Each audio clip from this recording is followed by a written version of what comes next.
things anyway. So, well, good afternoon or good morning, everyone. Welcome to the weekly Grape Telecon. Um, let's see, we don't have a particular agenda up today, or I don't have a link handy. Um, let's see. So I guess I can just start by opening the floor, or maybe I'll ask Gary, are there any particular things that you think need to be addressed right now? Um, I suppose the good news is I have identified 4 stations to accept the refurbished Grape ones, and I think Bob and Stan, are going to get together in a couple of days and get those. Bill, Oh, Bill and I, Bill and you. Okay. hopefully tomorrow. Okay. We So that's both good. got very active things going on right now, but we'll hopefully get it out tomorrow.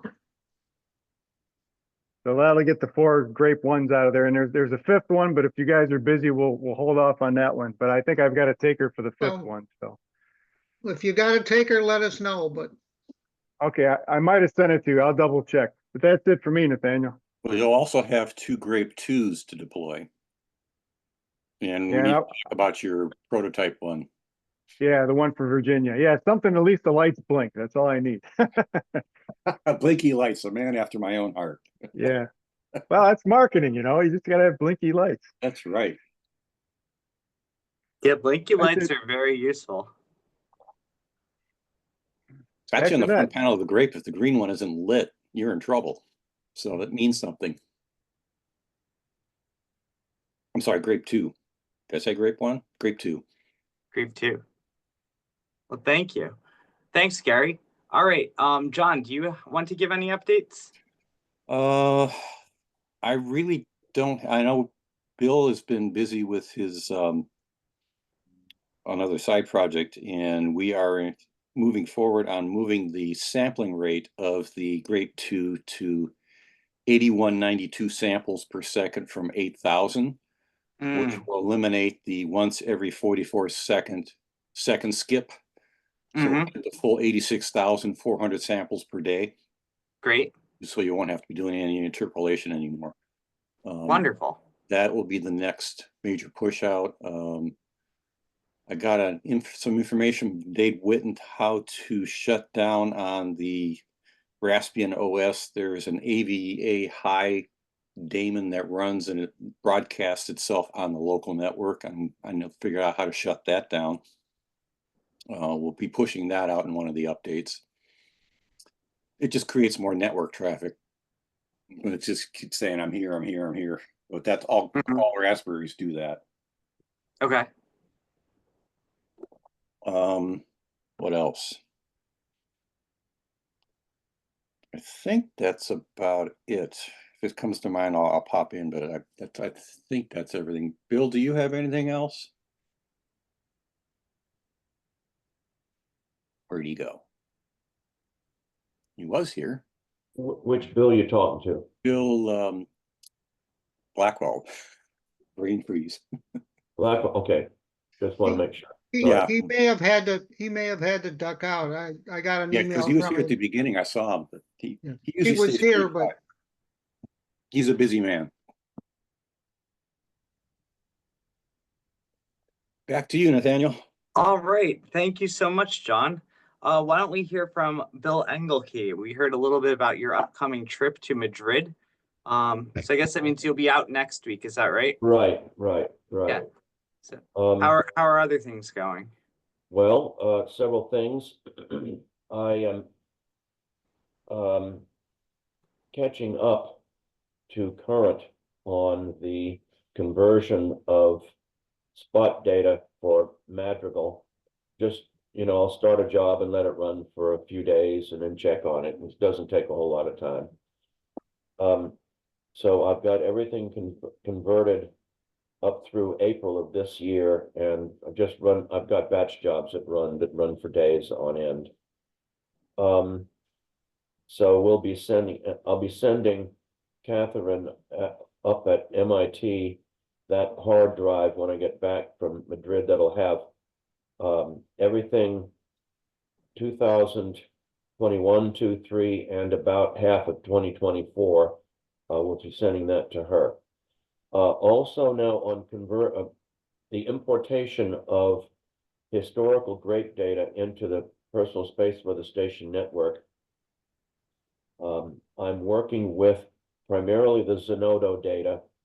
And I've developed a database where I've got all the users, and I've got a referential using the metadata. So I've got a list of users, and I've got a list of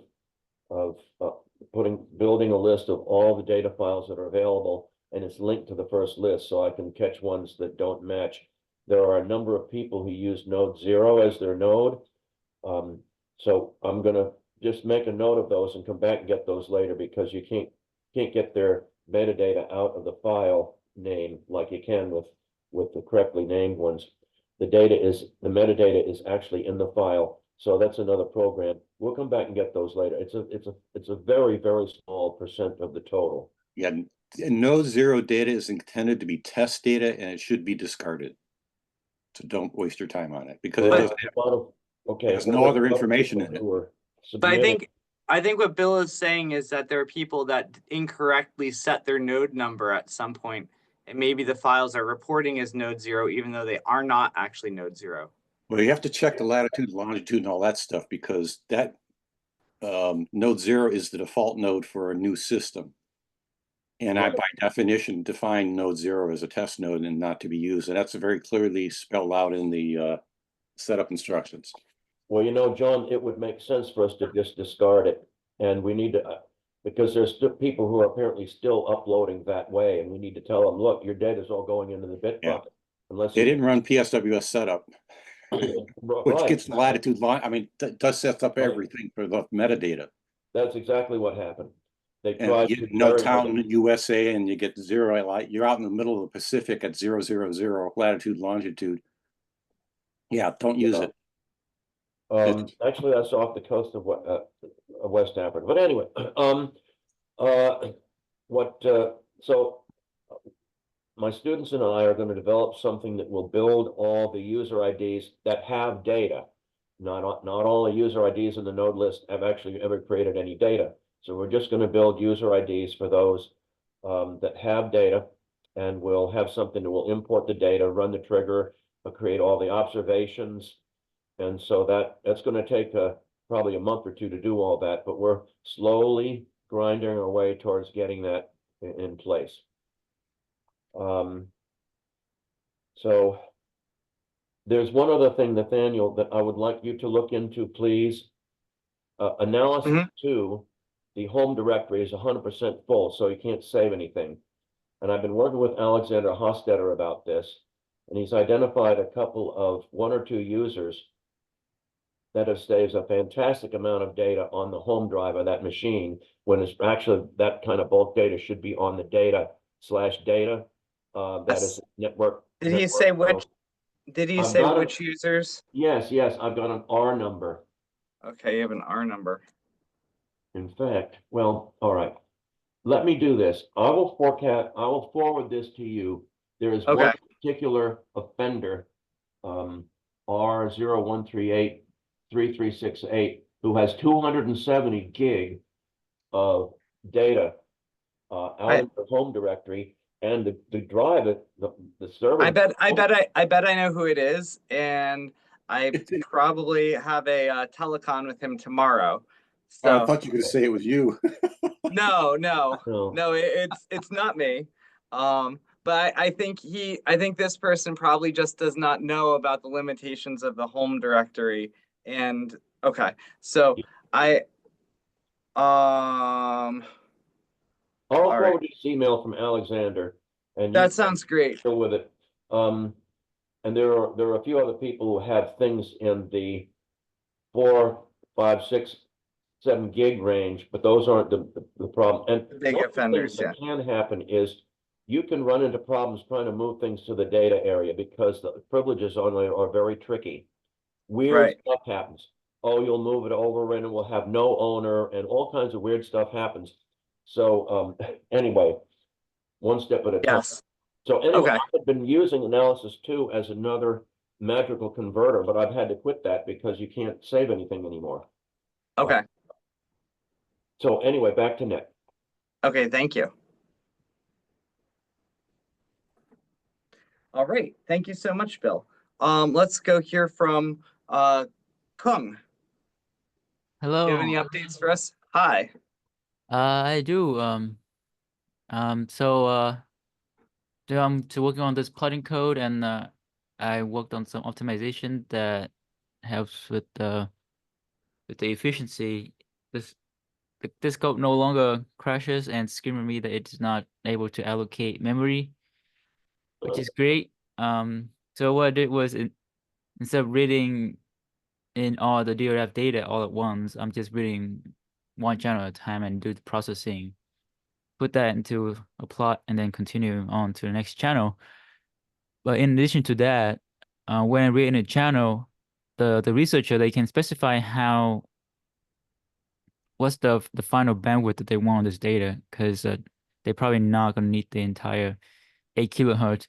So let's say I'm the researcher, I can set it to be I can resample, set for the data to be resampled down to only 10 bandwidth.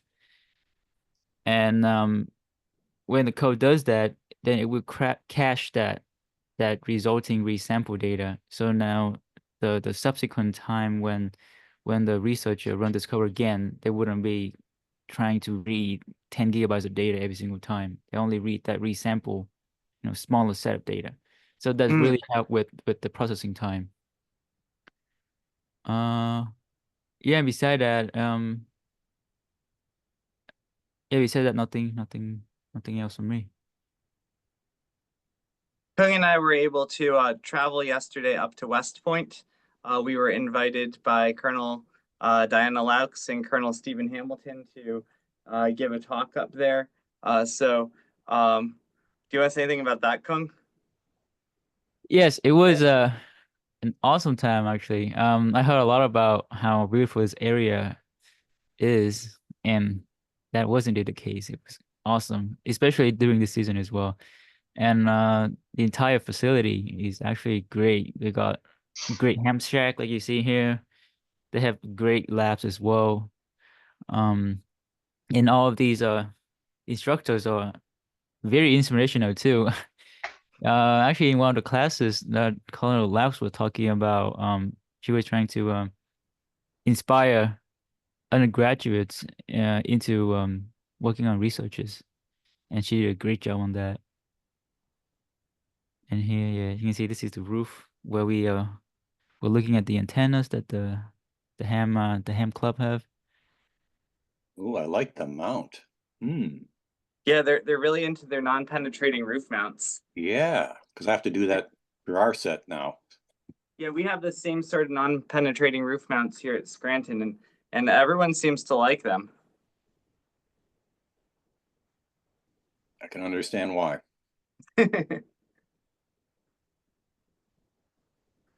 Yeah, so it was a really, really good trip.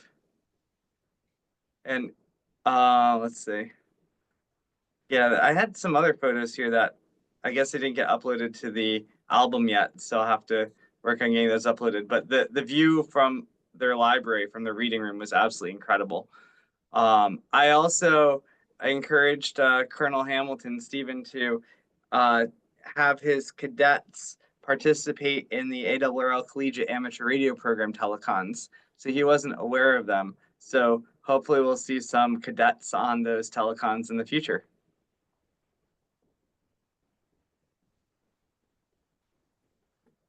You notice how the building, the administration building in the back, how Burris Hall at Virginia Tech is an exact clone of that building? Oh yeah, I didn't realize that, but yeah, this one here, Yep. that's the That Burris- chapel, I think. Burris Hall at Virginia Tech was modeled after that building. Really? Ooh. I can see that. Burris Hall. The administration building at Virginia Tech in the middle of the drill field. Yeah. Oh, yeah. Yeah, I did notice that. Let's see if we can get yep. That feeling Yeah, of deja vu. I That's can see cool. that. Whoop. This one. Yeah, so that one. Well, the idea was back at the time, Virginia Tech was basically competing with West Point to attract people to go into that was back in the day when Virginia Tech was entirely military. So you had to be a cadet to go to Virginia Tech back in the day, up until about 1960 something. But anyway. That is really cool. Thanks for that tidbit.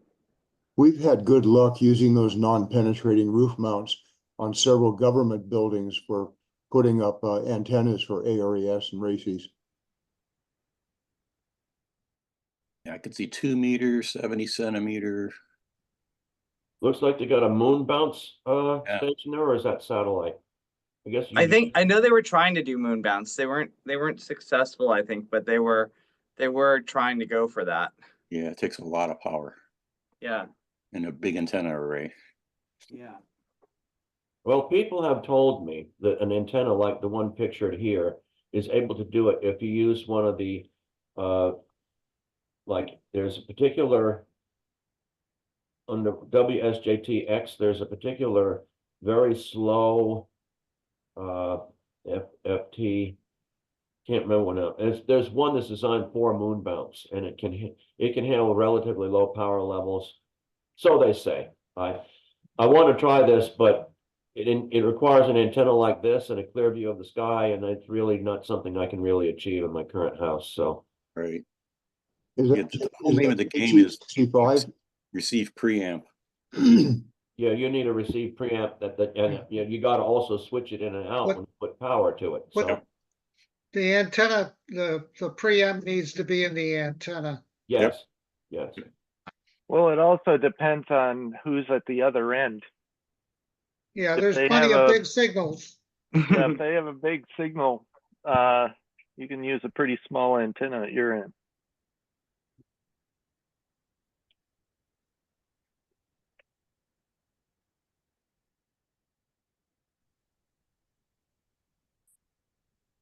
Yeah, so it was a really neat trip.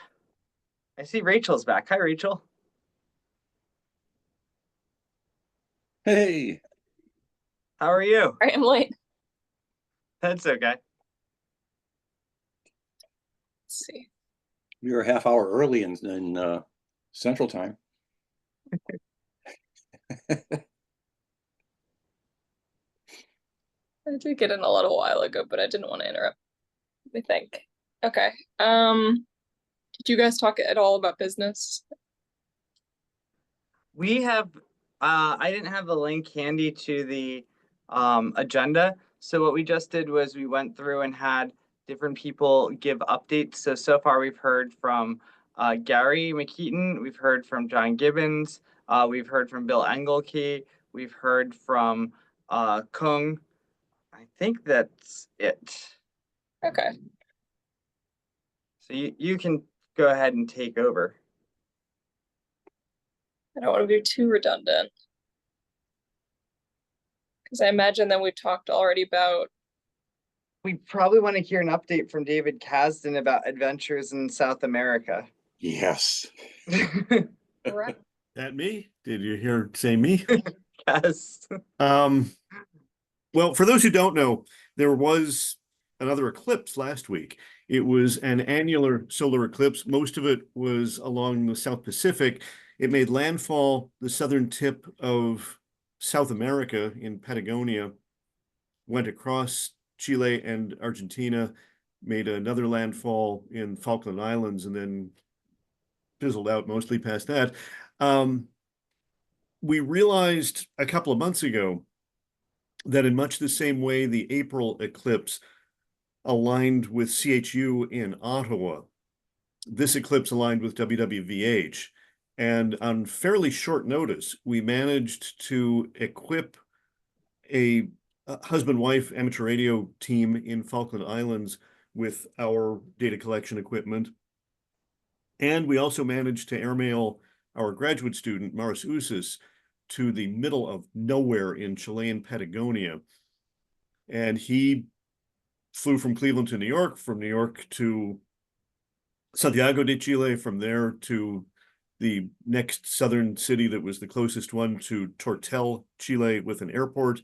He rented a car. He drove 11 hours on gravel roads with a backpack full of radio equipment and Raspberry Pis, set up antennas on a hilltop, recorded WWVH for the eclipse, and reversed the process. I have given him this week to decompress.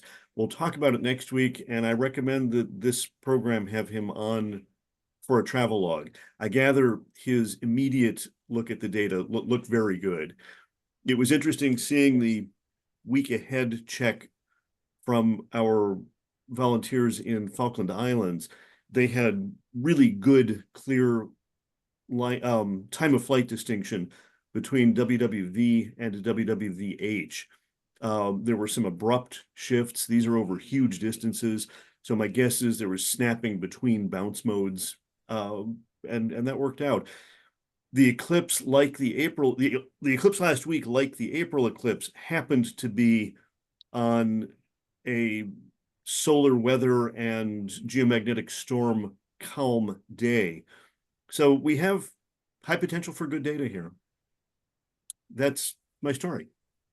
They also picked up, surprisingly, CHU Canada down in Tortel, which is absolutely amazing. You know, That's we've fantastic. we've been grooving on that, but actually, I'm not sure that it is that amazing.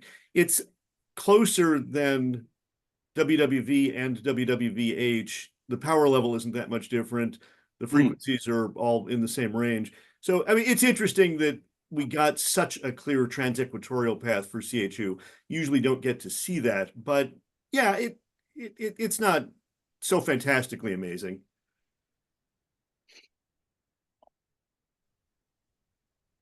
It's not just American exceptionality that gets signals a long distance. Have we recovered Maris? Yeah, we fished him back out of the airwaves, and the airways Sunday. He slept for several days, which is his nature, but he's back in classes, and we'll get him. I'll get in touch with him Monday. He's still speaking in Spanish, though.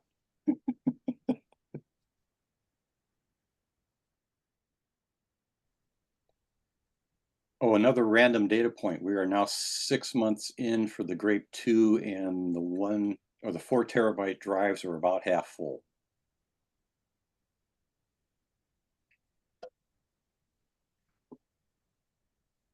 That's interesting because a lot of us question, why do we need such a big drive? And turns out we did.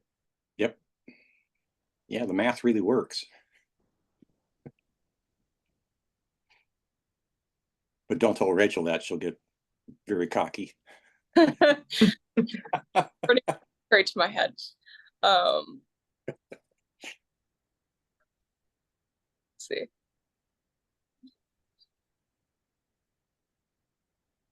Okay, so I imagine we already talked a little bit about Grape 2 data. With respect to what? Uploading Grape 2 data. That's more of a Kong thing, but I imagine it was in the Kong update. Yeah, they're working on that. Going through our general list. I think for the most part, probably covered most of this in updates. Does anyone have any business they'd like?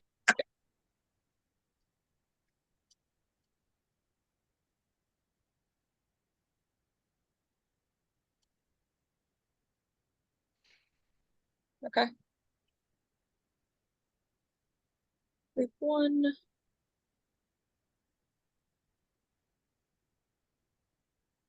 I'm not sure what else we have to talk about. Dr. Frizzell, did you have any updates or things that you want to talk about?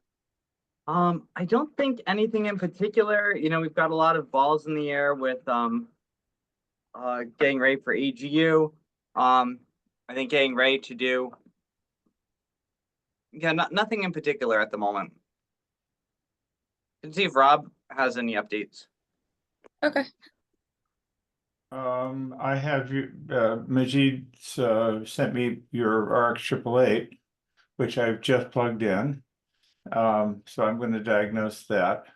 And I've been working on features for the Whisper Demon Grape, the gain control. I think we've established that that we need to disable gain control on the Whisper Demon grapes in order to make the data useful in in the database. So I've done that, and I'm starting to deploy that software. So I think with that, hopefully we've finished the features needed for it. We did have some work on the antenna project. Michael Owen has set up the DX engineering, which receiver, which does well. I had a phone conference with Michael Hartje, Professor Hartje, who's the designer of the ENAM system. This is the German radio club system, which is used to measure background noise level. They have deployed about 50 of those in Germany. This antenna is a monopole, vertical, and it is a calibrated receive antenna. And then if you replicate it, you will know what the E field looks like. The actual levels that are being reported by the antenna translate to the what's coming in over the through the ether. So that antenna design is his, and it's been published, and we could replicate it if we wanted to. And they're not available, although I think one of the ham site participants, Carl, I forget his last name, has one deployed here in the United States. And so that seems like it could be, I think, extremely useful to have a calibrated receive antenna.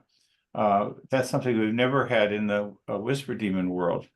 And so we're making good progress. We're evaluating antennas. Certainly the DX engineering works. It seemed relatively easy to install. So we have a reasonable candidate that's commercially available that we could order from them. Thanks to it, they sent us a demo unit for free. Rob, so that do was you nice. have a link to that antenna you were talking about? Yes, I will. I will send it out. It is on the enams.de, so it's all in German. And I have yet to look. I wanted to go find the specific part of it. They have many references, and it's enams. This is the basic site here. Let's see, where is this? enams.de, and you need to do a translate here to translate to English, and they have I haven't even been through that. But they have a database that's very similar, analogous to the personal weather station database, where their stations upload the noise measurement data to a server, and then you can query the server. And they obtain very useful information, as you can imagine, from this. It's kind of a complement to what I think what we're getting. So I'm very interested in both the antenna and perhaps adding a feature to the Whisper Demon software that allows us, with their permission, to upload the background noise level data. Whisper Demon does already upload data, but it's associated with the spots in the individual bands, so that basically the noise level, as reported by Whisper Demon, is for each of the Whisper Demon or the Whisper bands, ham bands. Whereas this system, I'm sorry, I have not had a chance to look here. So this is enams.de. I can copy that into the chat. But as I say, I haven't had a chance to look at it. I've been fixing Kiwi SDRs and RX 888s and working on Whisper Demon installations and so on. But anyway, I think this is a real candidate. I know Paul and others, we might be able to replicate these antennas. But it would be work. We would have to create a kind of manufacturing process if we were to use it. But there would be some advantages there. And I'm certainly interested in the adding the noise measurements, their noise measurements, because you get spectrograms like our the personal weather station spectrograms, which are of the intensity of the WWV signals in their world. You can see a small little spectrogram in the lower right hand corner that I'm sharing. They have a 24-hour frequency in the vertical dimensions and time in the horizontal, and you can see the the noise levels changes across 24 hours, and you can get a very good insight into the propagation conditions from those spectrograms. So they would be a great complement, I think, to what we're doing with our WWV measurements. And Michael was able to show me the effect of that X7 solar event. You could just see the whole little slice out of the noise spectrogram where noise disappeared for an hour or so across all of the bands. So it was I think a really good complement. We are working with him. We're going to deploy a Whisper Demon. There will be a we could talk to them. They're very receptive to working on this and deploying systems. So there'll be a Whisper Demon receive and a transmit station, a Whisper Sonde station are being shipped to Michael, and they should be installed in their Polar, the Neumayer, German Neumayer Antarctic station. They should be installed in January or February when Michael will be traveling it down there. So I know that's there.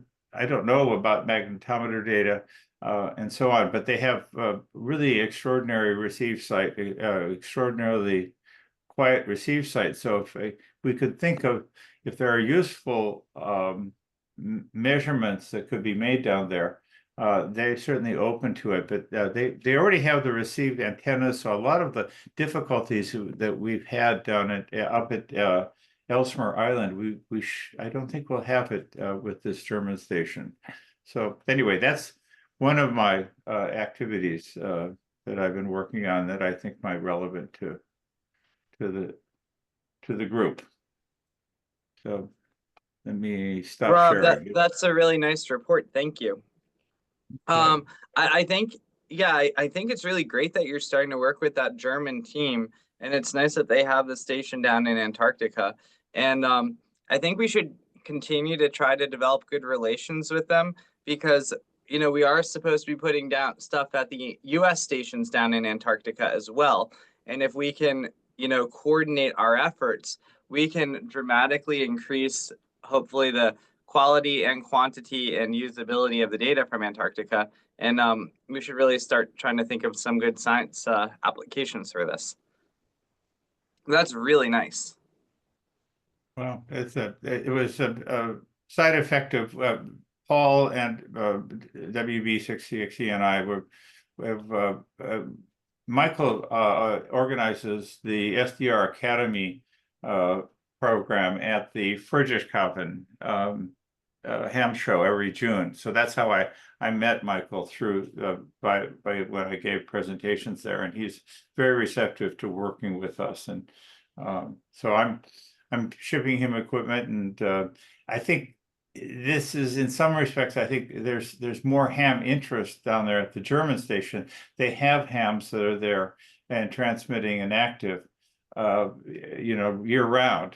Whereas at Ellesmere Island, we really only have someone who wants to can work on, understand, and is interested in the project. Only during Pierre Fogel when he visits there, and unfortunately, I don't think Pierre is going to be able to go. He was thinking he might be able to go up to Ellesmere. The transmitter is not working, The receiver is working well. That antenna that you put, I haven't checked. I haven't had a chance to check. I've got 50 different stations running Whisper Demon, and 25 of them are reporting to the personal weather station network. And I have to go and update them all to get rid of the AGC on the WWV channel so that we get useful. In your free time. Yeah. So I'm going to have remote access to all of them. I was debugging the AGC features first before I go through the process of upgrading software. So I think I've checked in the fix for that. As you mentioned earlier, getting the data in some calibrated format is in terms of engineering format. The format that Phil Karn uses, if you wanted to go into some standard way, is if you have an uncalibrated system where you have just if you know what the peak signal level is, you can label that as 0 dBFS.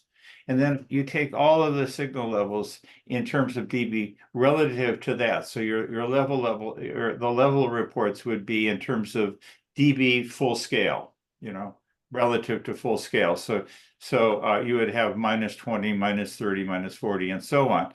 So that's the reporting form that is most useful, I find, and I think Gwen finds most useful, is to deal with these measurement levels in dBFS. But if we had a calibrated antenna system, then they would really be in dBm, because they would have a calibrated path from the incoming signal to the input of the analog to digital converter. So we know all of that. So anyway, that's some of my activities. That's really good, Rob. And I'm working with Majid. Majid is, I think, ordering some. We have 2 of your machines, 2 RX888 and receive systems in your lab there at W3USR. I think you want to have me change the reporter ID. One of them should be, what reporter IDs do you want on your? So the ones in the lab here on campus should be like W3USR -WD-1 and then -2. Yeah, okay. It turns out that it's best not to put dashes in reporter IDs. Okay. So what do you recommend? I just forget a dash, just put a 2 after it, or a / works. But it turns out that forward slashes are problematic, I think, because of the way file systems work. Yes, that's why underscore works very well. Yeah, there's a problem with that in the Whisper Demon world where I'd use underscores to parse. So it's best to not use forward slashes, not use dashes, and not use underscores, and avoid it. It has to do with the processing. Whisper Demon parses the reporting IDs, the recordings of wave files paths using underscores, and it turns out that Google's map API parses file names looking for dashes. So dashes are bad. They break Google's map display. So there's and then the forward slash has a problem with any Linux file system. So it's best the reporter IDs just don't have any of them in, unfortunately, for reporting. Each system has its own problems with one of those separator characters. So I just have gone to putting one, just adding a 1, 2, 3. So I will change your reporter ID on your system, your 2 systems, Nathaniel, to just USR 1 and USR 2. That sounds really good. Can I share my screen for a second, Nathaniel? Sure. I want to answer Bill Engelke's question. Let's see if I get the right one. That's not it. Oh, come on. And while he's doing that, Rachel, I'd like to hear where we are on scheduling our science telecons. I still need to check with somebody at NJIT. At the moment, it's probably going to be either in the morning on Monday or the morning on Friday. Okay. So I think I prefer the morning on Friday, but that's fair. Let's see.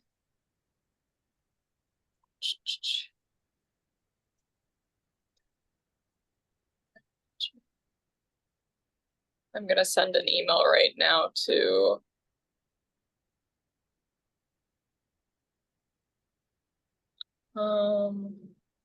probably Kuldeep. that sounds good. I have his email now. I know Jamal's very interested in getting all of this going. Yeah.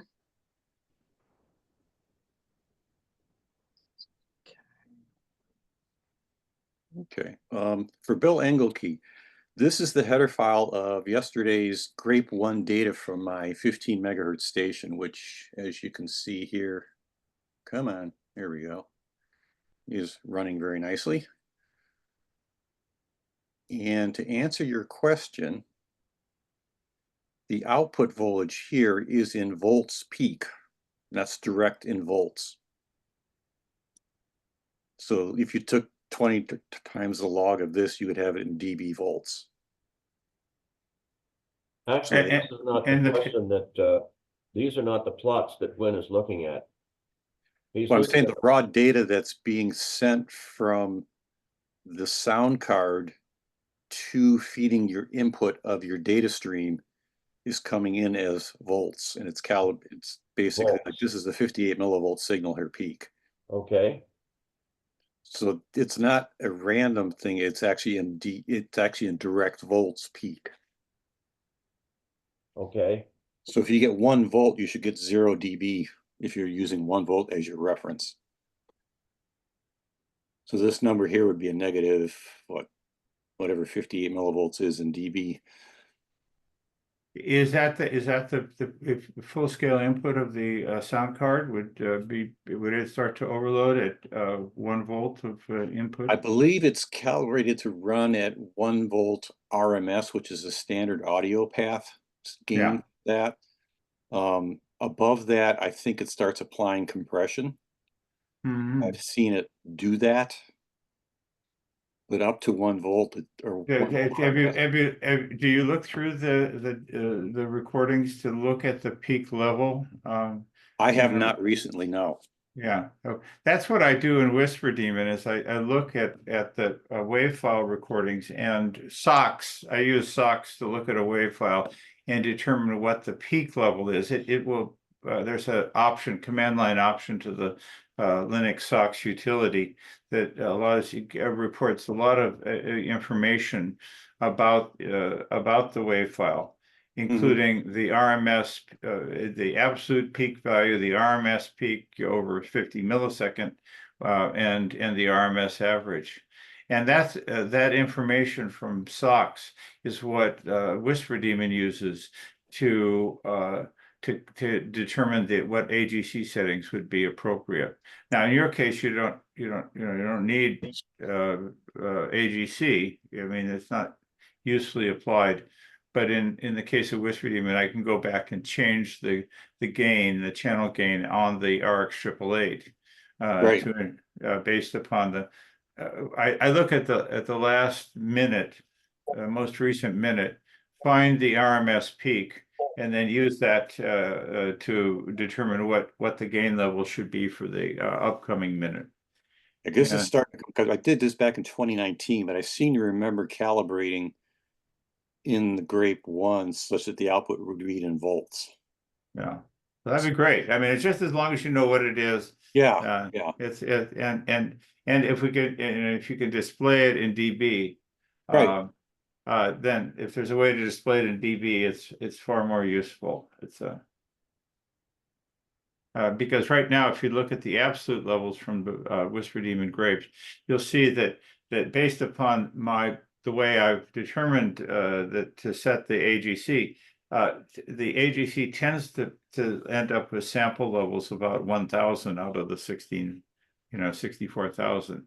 Because I set the RMS level to be 30 dB down.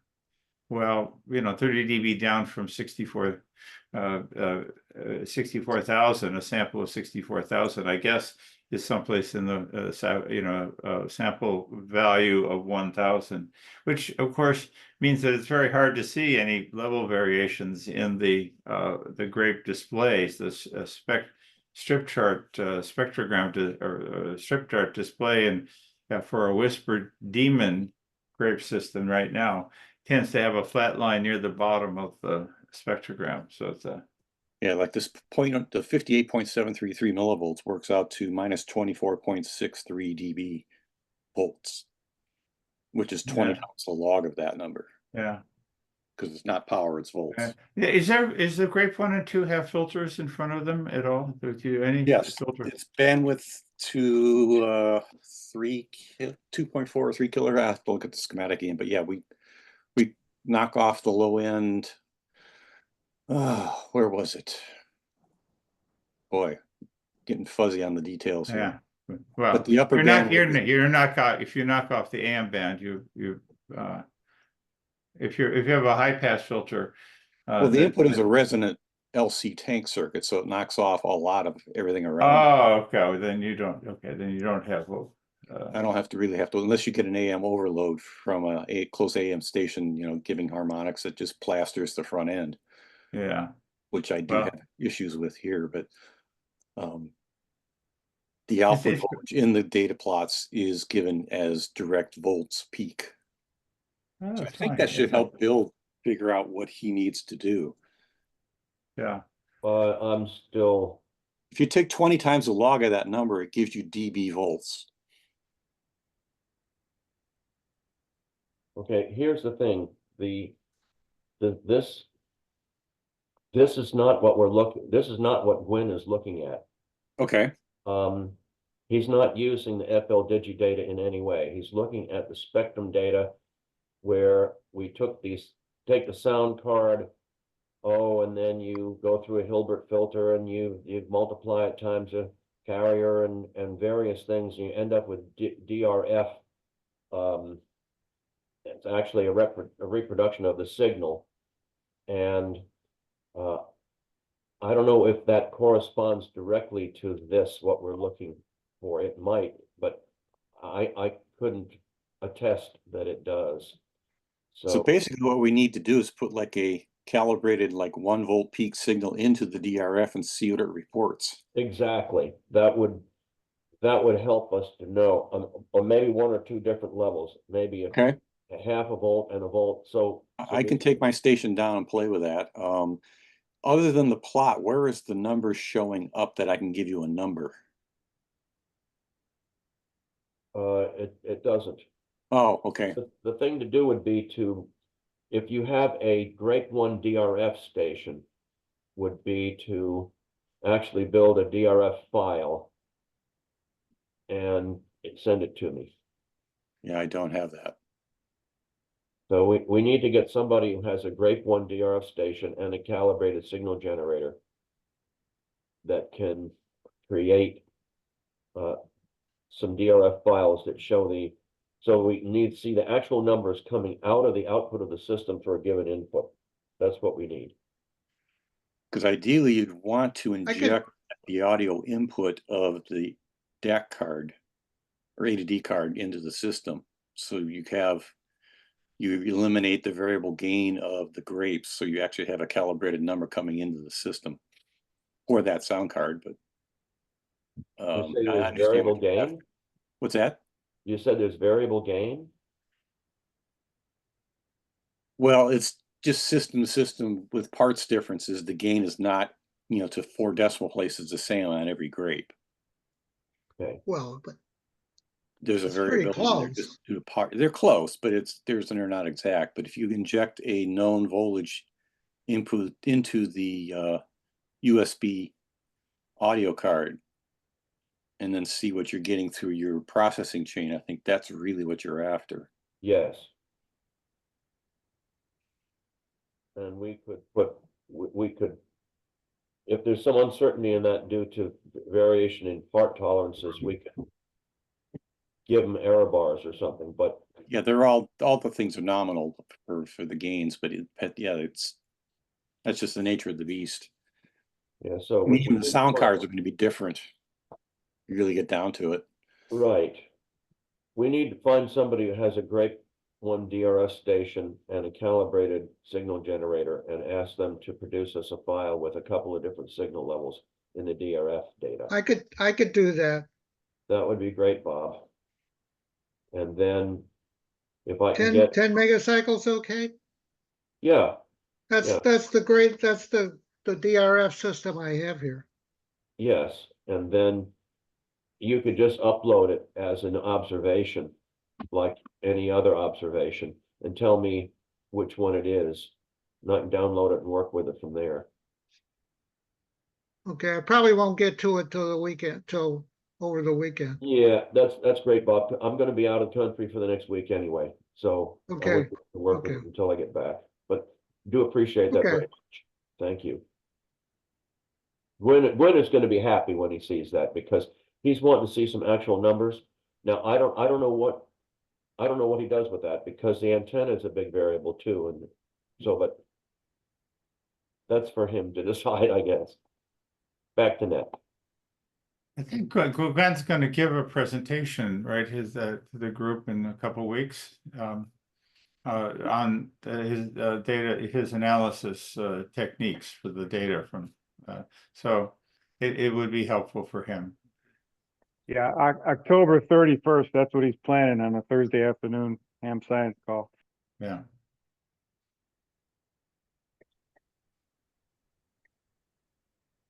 That sounds great. Okay, I'm going to say 73 for now. I'm going to go grade some DSP exams. I know my students are very excited. Yes, gotta get that done by 1 o'clock. Anyone, let's see, Gary, any notes before today's telecon? No, I 4 don't p.m. think so. telecon? Okay, so we'll see people at 4 p.m. then. All right, have a great day, everyone. Thank you. 73. Boundaries. All right. 7-3.